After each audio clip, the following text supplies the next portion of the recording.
Welcome to the Craft of Coaching podcast, where you'll learn about how to become a life coach with a strong skill set through understanding the craft of coaching.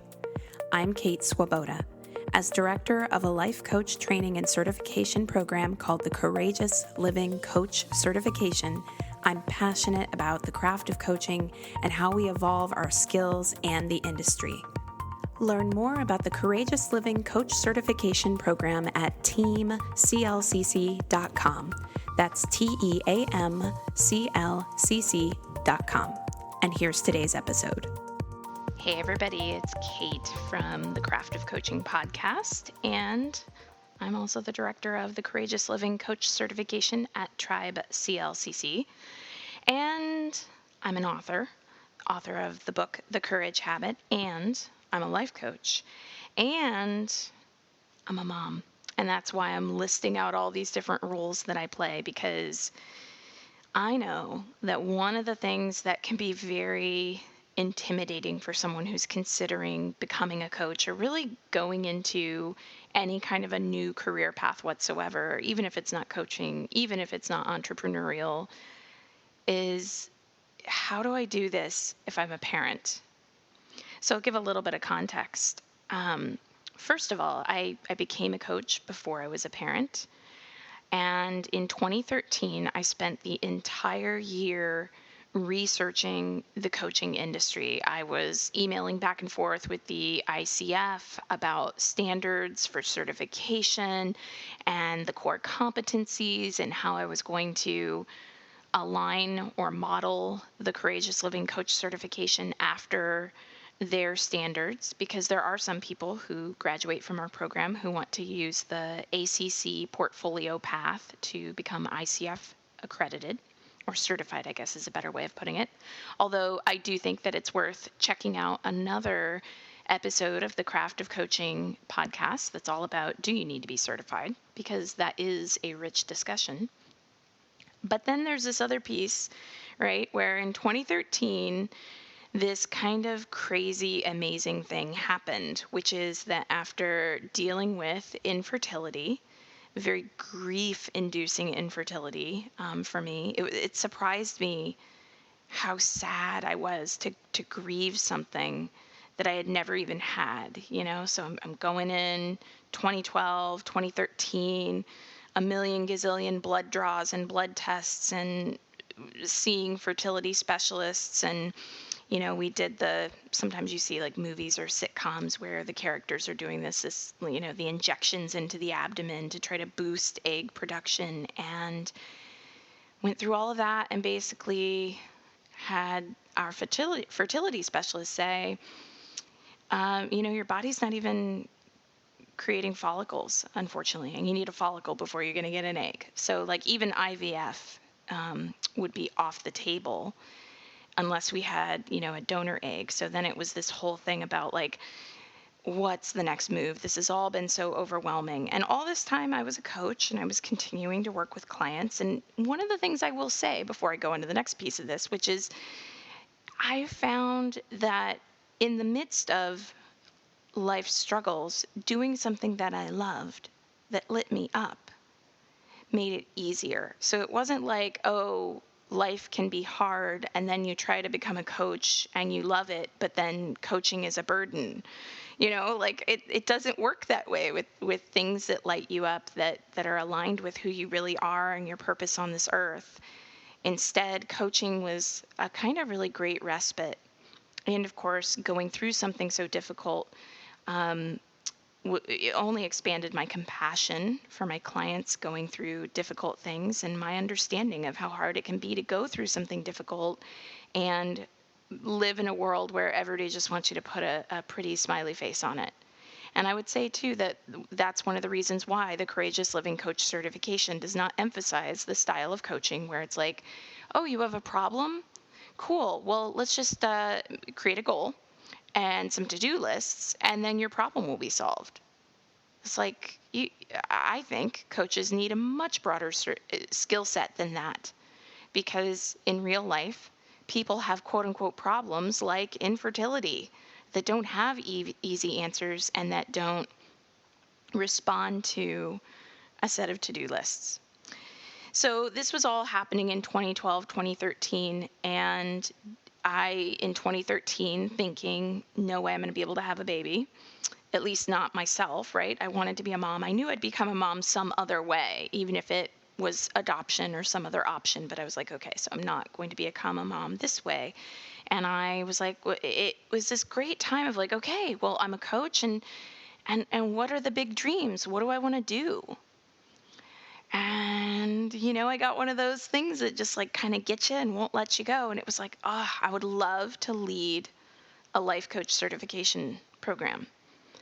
And so it was like talking to mentors and people who have been coaching for 20 years. And like I said, back and forth emails with ICF and all these different, like just so much research. And I'm like, all right, I'm doing it. We're hit and go on this. And so we began enrolling for the program. And a couple months later, I'm pregnant. With no medical intervention, which was the shock of all time. So here I am. It's the first time that I am running the first cohort of the Courageous Living Coach certification, and I am pregnant. And whoa, right? Like it's a lot. It's a lot. And again, I mean, I think it's really helpful anytime that you can start leaning into the mindset that the things that you love in life are here to fortify you. And that first year of running the Courageous Living Coach certification, it was so clear. I love this. This is like the best. It is this combination of I get to coach people because it just ends up happening during the course of the training year. I'm getting to teach. I'm getting to run a retreat. I'm getting to do programs. Like this is the best. And my daughter was born in 2014. And we've just continued with the program every single year. And yes, there have been times when I've needed to juggle. Yes, there have been a lot of conversations with my husband about how we share work, but it has overall been a total joy.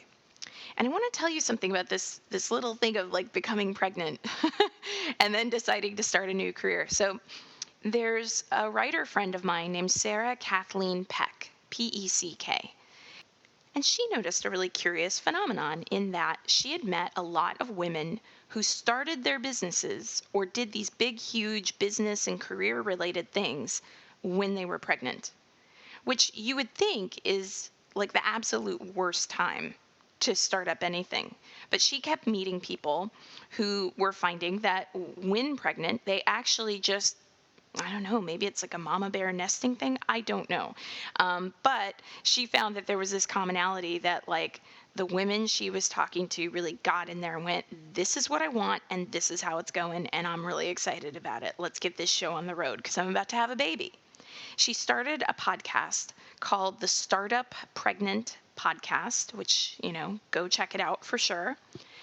And I have seen this phenomenon too, by the way, in our coach training program. We've had plenty of people come into our program who are single, who don't have kids, people who don't want to have kids. And then we've had some people come in who have gotten pregnant either right before starting or during the training year or shortly after. And for sure, motherhood changes you, but it really shocks me, although it shouldn't, right? How many times I have seen someone really hustle in the name of their career during pregnancy. And one of my favorite examples of that is a graduate of our program who named Iman, I-M-A-N, Gatti, G-A-T-T-I, and you can find her at imangatti.com. She wrote a book while pregnant and launched a book while pregnant, got Gabrielle Bernstein to write the foreword for her book while pregnant. I mean, don't get me wrong, she took a big break after that, right? Like baby comes, she's taking her time getting back into the swing of things now, but it is pretty amazing the things that people can do. And so I just feel like it's important for us to have a Craft of Coaching episode where I talk about being a coach and being a mom. So first things first, I hope you're already getting this. Yes, you can do both. You absolutely can do both. Every single year, for instance, when I run the Courageous Living Coach Certifications kickoff retreat here in wine country, at some point on the final day of training during a break, my husband pops by with our daughter, and that gives me some time to hang out with them and see them. And my daughter, I feel like it's not just about having her visit so that I get to see her and she gets to see me on a personal level. It's actually important to me as her mother and the mother of a daughter for her to see that my life in terms of the things that are separate from motherhood does not end because I became a mother. And also that you can be an entrepreneur and this might be what it looks like. I love the idea that when she shows up and visits me in this professional capacity on a site, that she's seeing mom in action. I recently hung out with another mom who is a speaking coach, Alexia Vernon. Vernon, Lex Vernon. And she just does these incredible programs where she helps people to really develop their signature speaking keynote and start getting booked for speaking engagements and things like that. Predominantly, she works with coaches, but she works with other people as well. And she and I hung out. She was visiting my area. We had a great time. We're laughing, we're talking. And one of the things we talked about was how important it was for us that our kids see us in these roles outside of being moms, that our kids see us building companies of our very own. And I really loved it. After we had our visit, I ended up getting a surprise in the mail from her. She had mailed me a children's book on being an entrepreneur for my daughter. And I thought, oh, this is great. So you can do both. And now here's what I'll say. For sure, during the early training and early years of getting your business going, it's going to take time away from what you're doing with your kids and your family. It's going to take that time away. And in The Courage Habit, my book, I identify 4 predominant fear patterns that people habitually get stuck in, and they are perfectionism, pessimism, self-sabotage, and martyrdom. And martyrdom is like people pleasing. Martyrdom is, it's selfish for me to take time for myself, for the things that light me up, because then my kids won't be getting all of me or the very best or whatever the capital S story is that we concoct in those moments about what we're supposed to be doing for our kids. If anything, I'd say that working in the way that I do, doing the things that I do with my career, has really given me better boundaries around all of that because, mom guilt is real. It's really, really real. And even though, if I was supporting a client through mom guilt and that client was beating up on herself for not being the very best mom in the entire world, well, of course, when a friend of ours or when a client or when someone else is going through mom guilt and they feel really bad about themselves, what we're doing is we're recognizing that they're being really hard on themselves, and what we want for them is kindness and compassion and all of those things. But when mom guilt hits for us as moms, it's a lot harder. And so I wanted to talk about this because it's like actually having something outside of motherhood that I need to be accountable to has really helped me to have the kind of boundaries around mom guilt that are necessary to not let it take over, to not let it be parasitic. I mean, by all means, I think some self-evaluation about who we are as moms and how our kids are doing is part of parenting.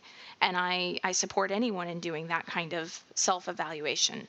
But there's this point that it can go into where it just goes way too far, where you start feeling like if you aren't constantly agreeing to play with your kid, this is something I'm going through at home right now, where like my daughter, like she's 3.5 as of me recording this.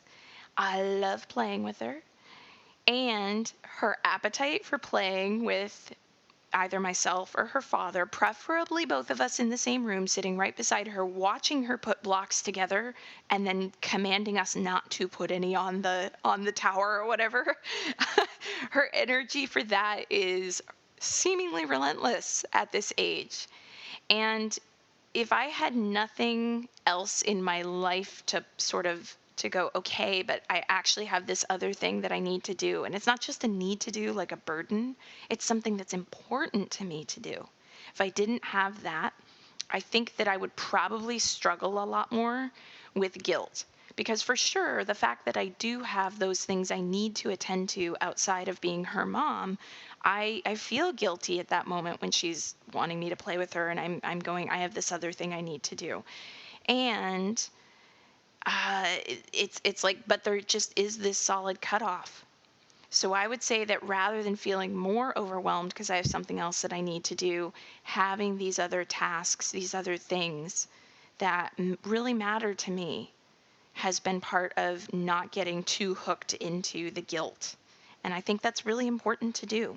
A lot of moms don't have any kind of a stopgap around the guilt. It just kind of hits them, it takes them over, then they feel guilty, then it gets worse.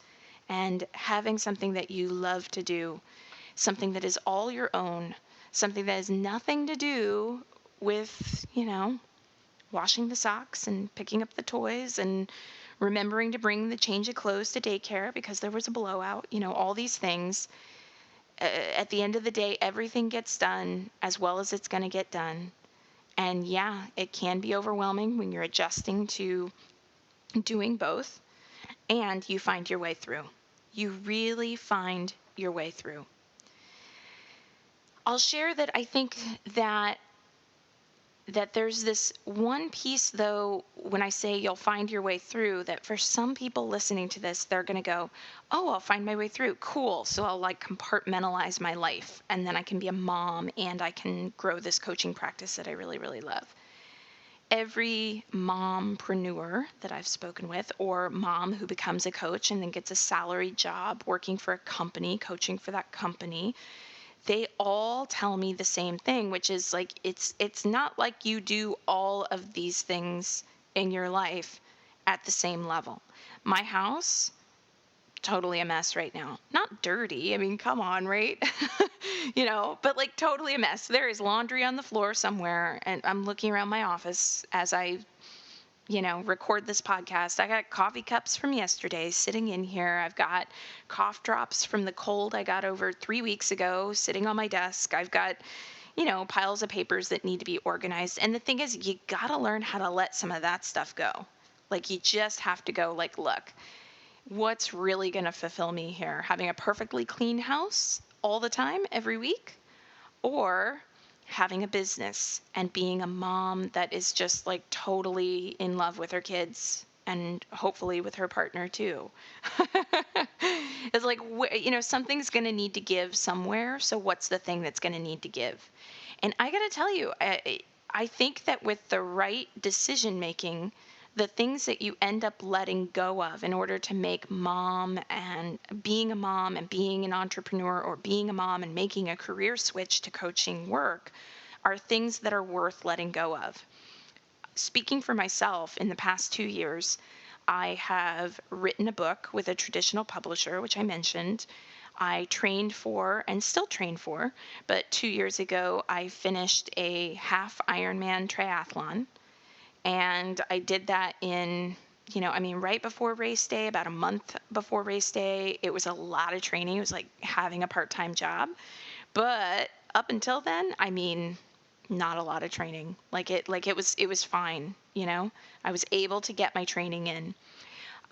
Date nights, you got to get them on the calendar before you start slotting in all the other things you're going to do in your life. And then I know also too that a lot of people say, well, people talk about entrepreneurship and freedom, or running your own business and freedom, but they have people working for them.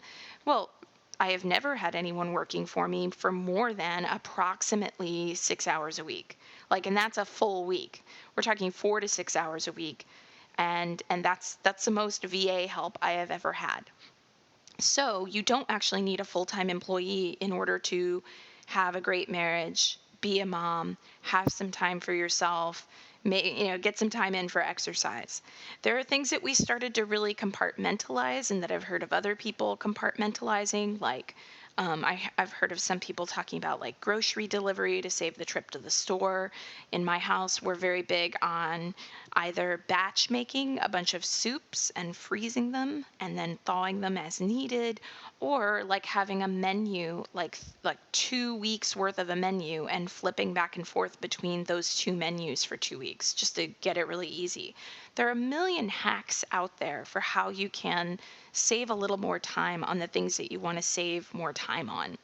And what you discover for yourself in terms of where you want to put a little less time into something else so that you can create more time for yourself somewhere else is going to be totally up to you. But the things that have left my life are things I'm really not missing. Like, if I'm really honest, like a lot of reality TV. Oh, dear God. Mindlessly scrolling social media, which, like, I believe clinical research indicates is correlated with depression anyway. I wasn't depressed from it, but who knows where it would have gone if I hadn't, really put my time into the other things that I love to do. And basically everything that I've let go of has been something that it was really okay with me to let go of.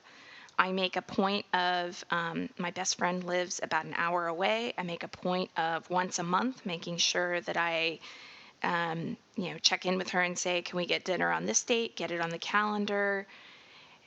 But then there are a lot of other friendships that, were, or really weren't friendships, but were like acquaintanceships.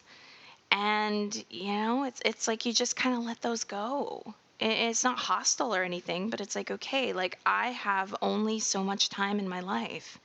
And I want it to be a good life. I want it to be a life where I'm fulfilled because I'm pursuing this career, not a life where I feel like I'm like frantic and breathless. And it's like, okay, like what are the decisions that might be kind of tough that I need to make that are going to put me in a position to be able to have these things in my life, these experiences, these people. What are they going to be? What are the choices I need to make? And so everything I've let go of, no regrets whatsoever. So I'll leave this by just sharing that I actually think that it isn't just you can be a coach and be a mom, and it isn't just you might have to give up some stuff, and it probably isn't the stuff you really want to keep in your life anyway, and you can be a coach and a mom. I actually want to leave you with talking about the fact that being a coach and a mom has been enormously beneficial to my life. And you've kind of already gotten a piece of that, but I'll share a couple more things. I mentioned I like that I have something that has nothing to do with kids, with my own career and my own income. Nothing to do with kids. Love kids, love playing with my daughter, love her. Don't always want to be saying, hey, do you have to go potty? Do we need to have a timeout? How can you say that again using your kind voice? Like, there's a certain point where it's just like, okay, I need something that's like mentally, creatively stimulating, that's heart-centered, that's fulfilling, and coaching is all those things for me. I actually think, too, that I'm a better mom because of the time that I invest in me.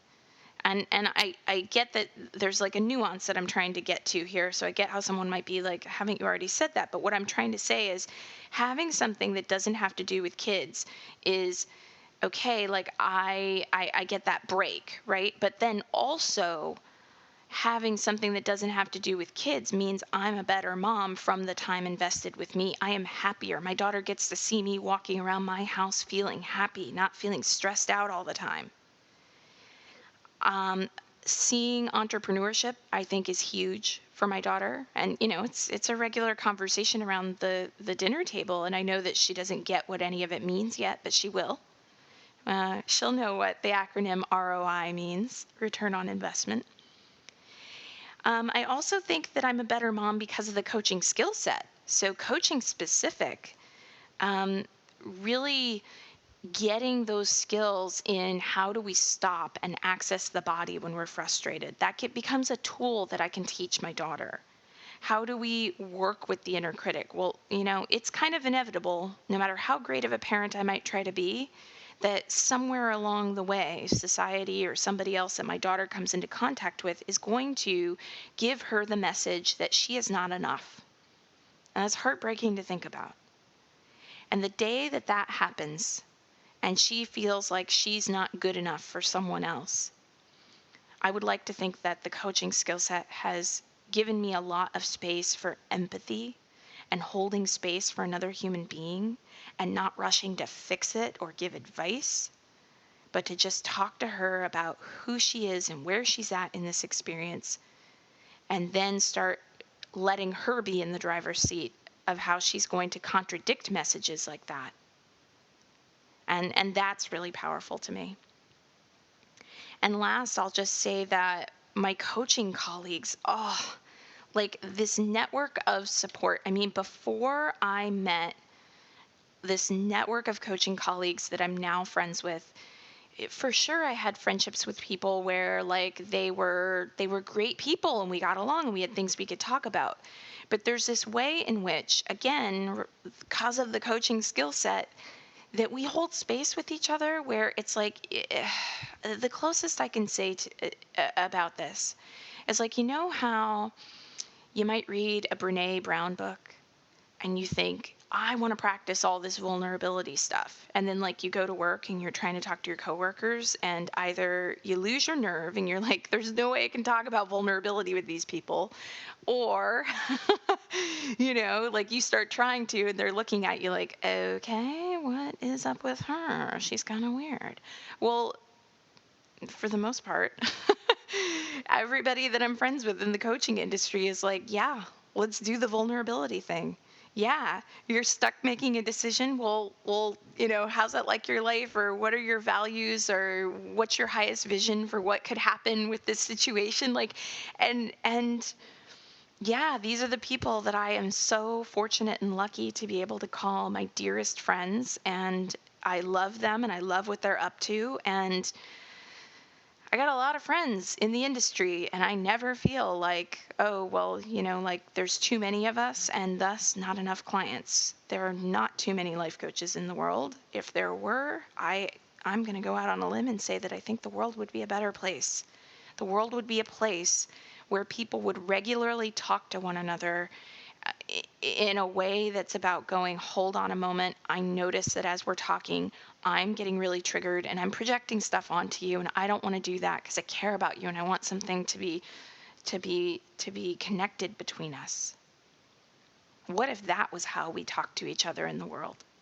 And who doesn't need help with that? Who doesn't need help with fear or with feeling not enough or with comparisons or with getting overly pessimistic or with feeling like they're just completely stuck in how are they going to get out with their career or with their health or with the executive world or with, right? Like there are all these places where we get stuck. I don't see how it could ever be that there are too many people in the world willing to help people get unstuck. I don't see how that could ever be a problem.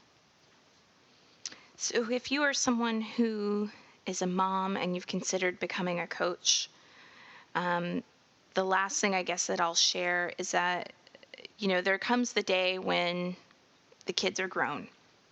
And I think that as moms who give a lot to our kids, even if you're like, no way am I going to become a coach right now at this point in my life, I'm going to wait until my kids are older. Okay, cool. And if it's been your dream to become a coach, just consider that there is this thing that you can have for yourself right here and right now that can actually make your life a lot better right here and right now, and a community that you can start building right here and right now. And that alone to me is enough for becoming interested in following what lights you up. Because there's this day that's going to come when your kids are grown and you need something else so that when that day comes, you get to go, here's who I am. Here's who I am, and I have spent my life really pursuing the things that matter to me. And my kids were part of that. And I created the space for this other part as well.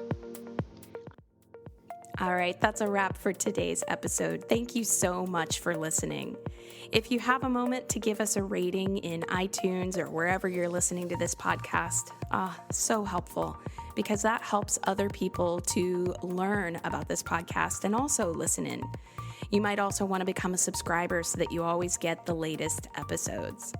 If you head over to the Courageous Living Coach Certification website at teamclcc.com, that's TEAMCLCC.com, and sign up to be a subscriber, not only will you get the first information about whenever we open up enrollment, you will also get access to a number of bonuses, like our Become a Coach video series, invitations to webinars on the craft of coaching, and so much more. So I hope that I see you over there. Once again, thanks so much for listening, and I hope that you have a wonderful rest of your day.